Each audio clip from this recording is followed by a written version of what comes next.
Now, anxiolytics, given for anxiety and seizures. Guys, we have benzodiazepines, barbiturates, and buspirone.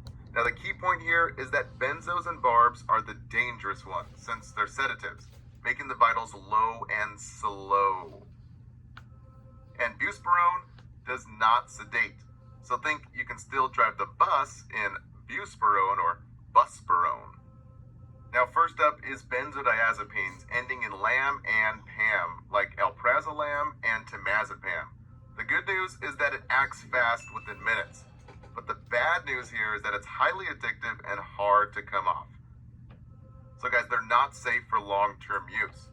So the memory trick is just think benzos is like driving a Mercedes Benz with two crazy chicas, Pam and Lam.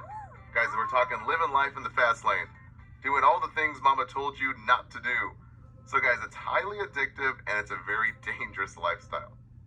Again, these are given for anxiety and seizures, but also for alcohol withdrawal and sedation, like a medically induced coma for brain swelling. Now, the mechanism of action is pretty simple. It increases GABA, which decreases activity of neurons. So we just think that grandma is GABA, or we call GABA our grandma. It keeps everyone calm and relaxed, kind of like reading you a bedtime story. So it's very sedating. If you want more GABA, we get more sedation. So guys, the biggest side effect here is the big sedation. Everything is low and slow. So the memory trick is that benzos bring everything low. So in the heart, we get a low heart rate and blood pressure. In the lungs, we get low respiratory rate, leading to deadly respiratory depression. And in the brain, we have sedation. So guys, the big patient teaching is sedation, sleepiness, and the suppression of ABCs. So big key points to write down. We take at bedtime and you don't skip doses. Guys, those are two big NCLEX tips coming up in multiple sections. Now, sedation effects and rebound anxiety are the big dangers here. So we keep taking even when the patient is feeling okay. And we always taper off and never abruptly or suddenly stop. And the next topic here is stop drinking alcohol, including wine, which is always a big topic on exams, since it can cause more sedation. And the obvious one here is don't operate dangerous machines. Now, the antidote to benzos is, write this down, flumazenil. And the antidote to opioids is naloxone, brand name Narcan. Now, a few quiz banks, including the ATI and the HESI, touched on respiratory arrest using this antidote. Guys, so make sure to write this down and don't get tricked between these two. Now, next up are barbiturates, ending in barbital, like phenobarbital. Now, the good news is it lasts longer in the body, usually 3 to 5 days. And the bad news is it takes longer to get out of the body. So we have higher risk for toxicity, leading to hypotension and respiratory depression, and then ultimately death. Now, a common HESI question is a scenario of a patient on phenobarbital with low blood pressure and increased sedation. Guys, this is huge priority. Always assess this patient first. So to help you remember this, the memory trick is BAR for barbiturates, or BAR like barbital. Just think of a bar. So you went to the bar and now you're sedated and sleepy. And now you're probably locked behind bars like a prison since they last a long time. So just think BAR is large lasting, very toxic sedation and high death rates. Now, buspirone, we call buspirone, since our memory trick is like riding the bus, since it's slow and really easy to quit. Now, guys, it's not sedating, so you can still drive the bus of buspirone. Now, it's an atypical anxiolytic, and the good news is there's no depressant effects. But the bad news is that the bus is slow, and guys, it takes a long time to kick in. So the key point to know for the exam is 2 to 4 weeks for full effect. And the good thing here is no withdrawal symptoms. Guys, that's usually a common mistake on NCLEX exams as well as HESI. So the good news here, not addictive, no dependence, no tolerance, and no sedation with, again, no withdrawal symptoms. So it's safe for long-term use, again, like riding the bus, slow and easy to quit. Now for patient teaching, Yes, driving is okay. Guys, no sedation so you can still drive the bus. And again, it's not for acute attacks. Usually taken on a regular basis, not as needed. Now, 2 common test questions for anxiolytics. Question number 1, patient teaching for diazepam. Select all that apply. Guys, remember, Pam and Lamb is like living the fast, dangerous life. Everything's very sedated. So number 1, avoid valerian root. Yes, guys, valerian is like Valium.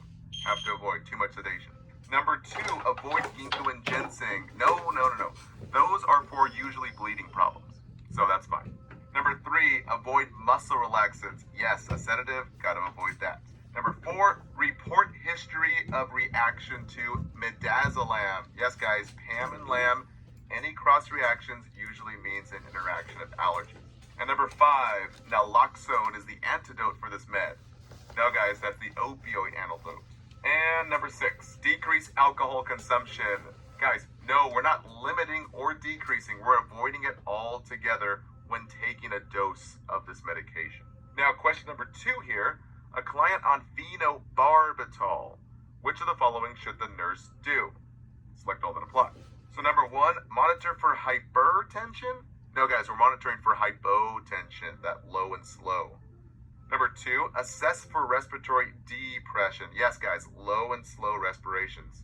Big one right there. Number 3, assess for low blood pressure. Yes, for sure. Number 4, teach the patient there is no withdrawal symptoms. Guys, no, not for phenobarbital. That's for buspirone. And number 5, teach sedation is an early side effect. Yes, guys, barbital. It's like you went to the bar and now you're very sleepy and sedated.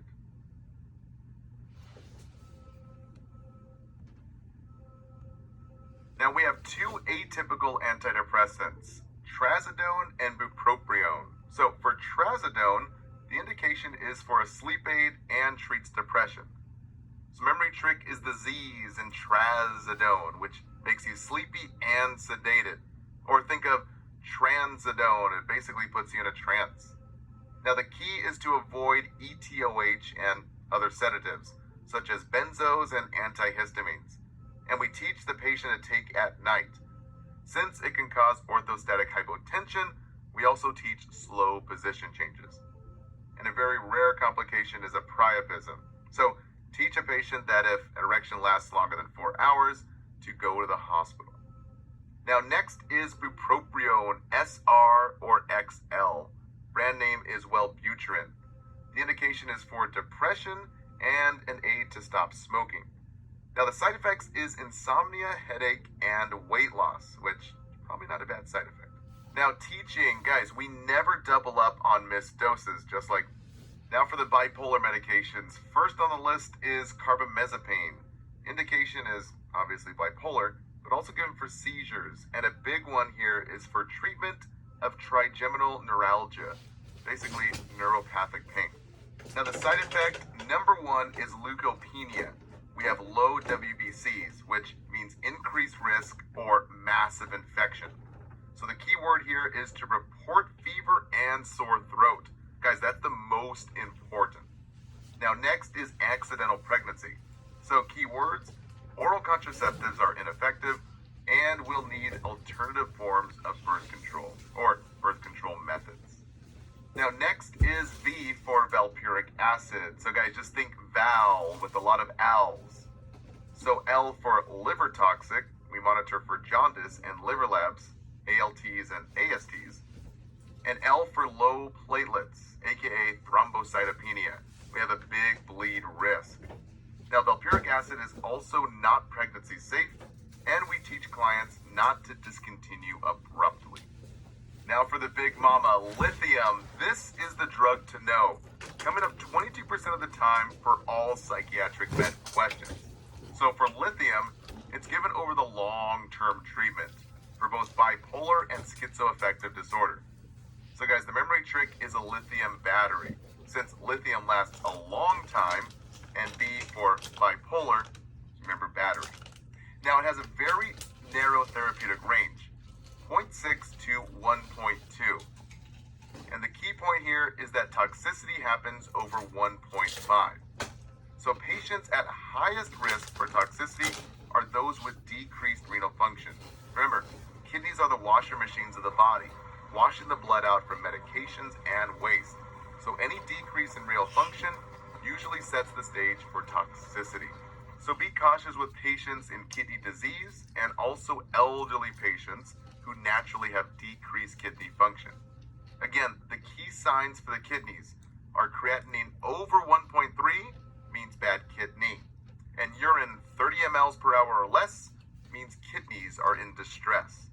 And the signs and symptoms of tinnitus, ringing of the ears, usually indicates some type of kidney malfunction.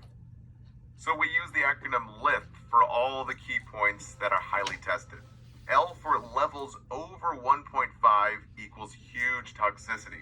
So blood levels are drawn regularly to maintain that therapeutic dose and may take up to 3 weeks. So guys, a common test question is lithium at a therapeutic level? If yes, then continue at the current dose. Now I is for increasing fluid and sodium. Since lithium lets go of the fluid. Guys, the big key point here and the contraindication is we can't give lithium during dehydration and low sodium, that hyponatremia below 135 microequivalents per liter.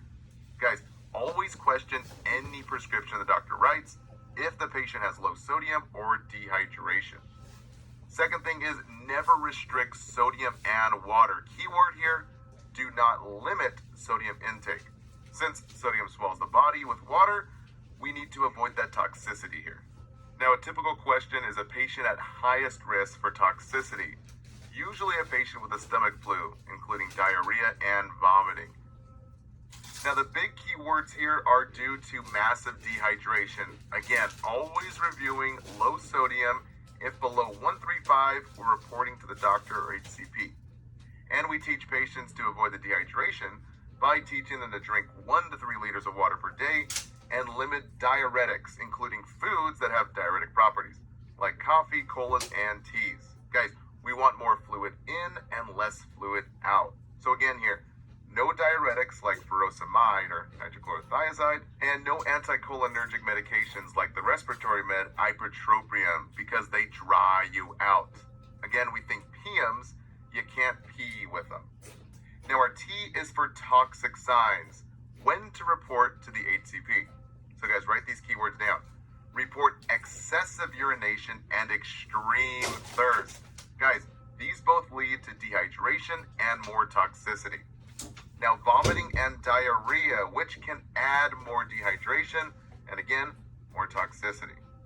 And third, neuromuscular excitability like tremors and myoclonic jerks, or horse hand tremors, and even ataxia, confusion, or agitation. Guys, the number one intervention by the nurse is always to increase the fluids. Now, H is for hold the NSAIDs like ibuprofen and naproxen. Remember, NSAIDs are really bad for the entire body, especially the kidney. So the key point, NSAIDs like ibuprofen, they decrease renal blood flow, increasing the risk for toxicity. So guys, we need to avoid those, and if the patient wants to take it, we need further teaching. So use acetaminophen like Tylenol instead. Now, common expected side effects that we don't need to report. Guys, the dry mouth and the thirst. So teach patients to use ice chips, gum, or sugarless candy, and drink plenty of fluids, and also do oral hygiene. Now, drowsiness and fatigue. Teach patients to avoid driving as well as hazardous activities until that improves. And we have weight gain, so we teach proper diet and exercise, and decreased appetite if the patient has weight loss, it's anorexia and mild GI upset.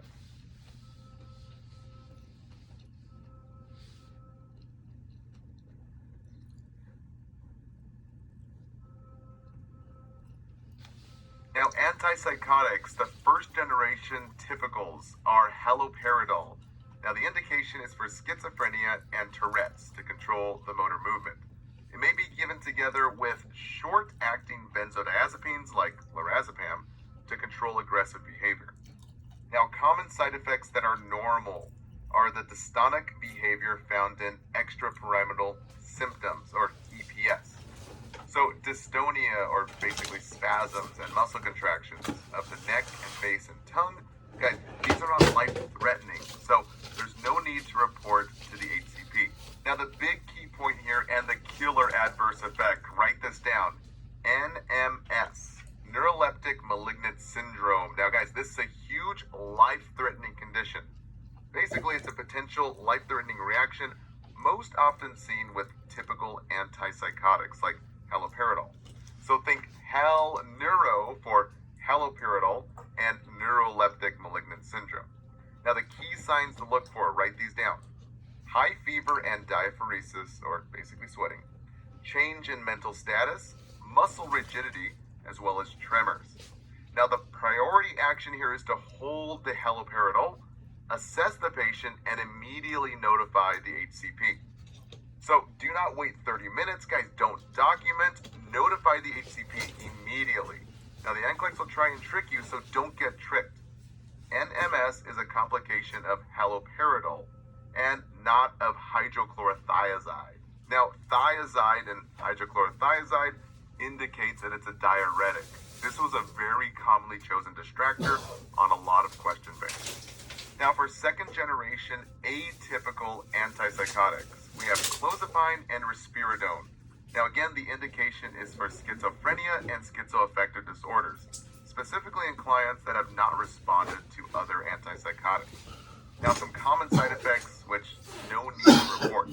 We have weight gain, so we teach clients about weight management, and also hypersalivation, or basically drooling. And a big one here is sedation, but it usually improves with increased tolerance. Now the major side effects, guys, to write down. Agranulocytosis, or basically low WBCs and low immunity, aka leukopenia and decreased neutrophils. So just think that we get increased infection. And the memory trick here is clozapine zaps those WBCs. So key points to write down here. Sore throat, fever, and flu-like symptoms. Guys, the priority action, immediately report to the HCP. Now lastly, a big contraindication is patients with dementia.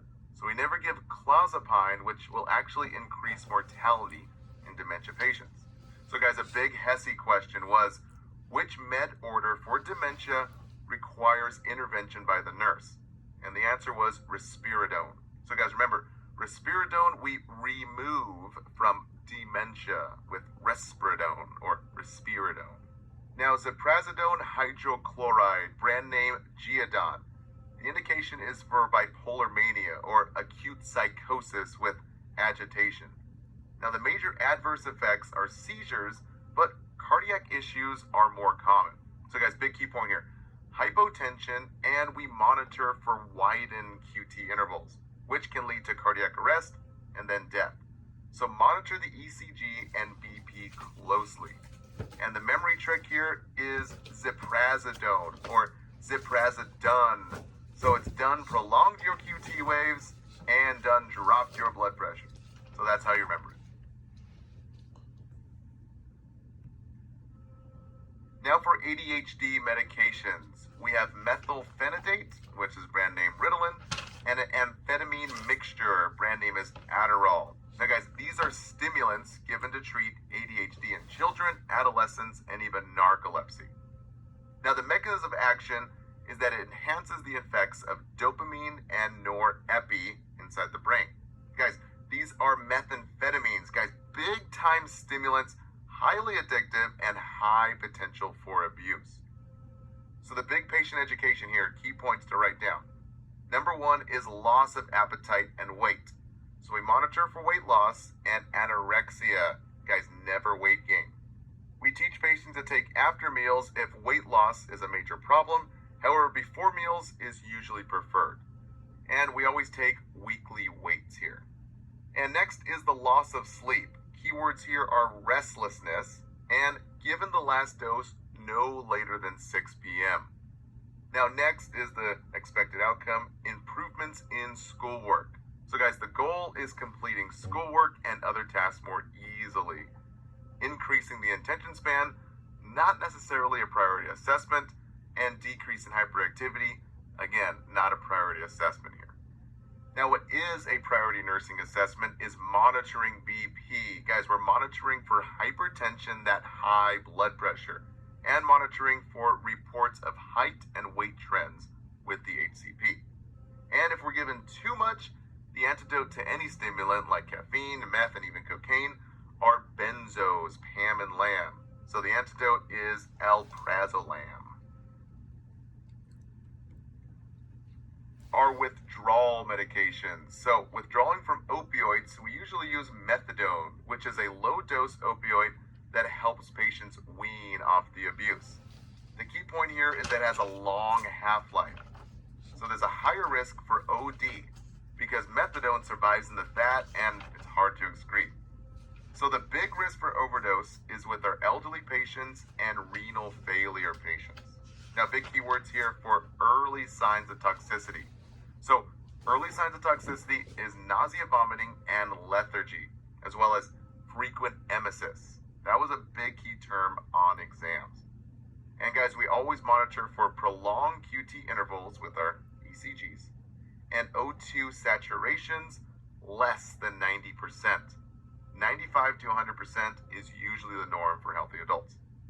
And lastly, client that falls asleep easily. Guys, this can lead to respiratory depression, so make sure to monitor these patients.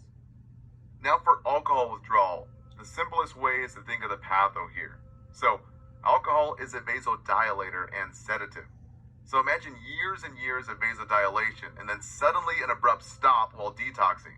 Guys, talk about vasoconstriction. Everything here is squeezing down like a tube of toothpaste. So in the heart, we'll get increased blood pressure and heart rate. In the lungs, you'll get increased respiratory rate. And guys, in the brain, you'll even get seizures and strokes, not to mention the shakes and the tremors. So the meds during withdrawal to decrease the vital signs and prevent MIs and CVAs and seizures, we give benzos like diazepam and lorazepam. Now, this is just going to help relax and calm the body like alcohol, taking the pressure off and decreasing the vital signs, and also preventing the seizures. And we also give antihypertensives like beta blockers ending in LOL, like atenolol, and clonidine, brand name Catapress, that alpha agonist hypotensive, which is a very powerful blood pressure lowering drug. Now guys, after the withdrawal, we promote abstinence. Now the drug to know is disulfiram, brand name is Antibuse. So if drinking or even being near alcohol, the patient will have nausea, vomiting, sweating, and even heart palpitations. Now ATI touched on this in a very interesting way, including a patient teaching with a patient working with rubbing alcohol or alcohol-based products for arts and crafts, saying that it could cause a reaction, which is very true. So guys, don't be tricked. Anything with alcohol could cause a reaction with Antibuse. All right, guys, that wraps it up for our psych drugs. Don't forget to take the quiz.